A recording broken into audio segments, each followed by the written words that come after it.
বিসমিল্লাহির রহমানির রহিম। আমার বন্ধু মিজান বাবুখালী যুব সমাজের পক্ষ থেকে আর্জেন্টিনার সমর্থনে ওর দীর্ঘদিনের ইচ্ছা যেটা ছিল, আমি ইতিপূর্বে জানতাম, আজকে সেটা সাংবাদিক আলামিন তার প্রচেষ্টা বা তার সহায়তায় সেটা পূরণ হয়েছে। এর প্রেক্ষাপটে আমি একটা যুব সমাজকে উদ্দেশ্য করে একটা কথা বলতে চাই। এই যুব সমাজ বর্তমান মাদক এবং অনলাইন জুয়ার সঙ্গে আসক্ত। আমরা চাই যে এই খেলাধুলার মাঝে এই যুব সমাজ ফিরে আসুক। ফিরে আসলে এই মাদক এবং জুয়া থেকে আমি মনে করি তারা ফিরে আসতে পারবে।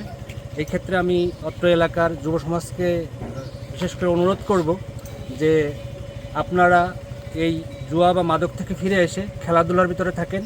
খেলাধুলা মানুষের মন ভালো রাখে এবং বিভিন্ন অপকর্ম থেকে খেলাধুলা করলে দূরে থাকা যায়। তাই এটা আমি অনুরোধ করব বিশেষভাবে যে যাতে সবাই খেলাধুলার ভিতরে থাকে। আর আর্জেন্টিনার প্রতি আমার সমর্থন এবং দোয়া রইল।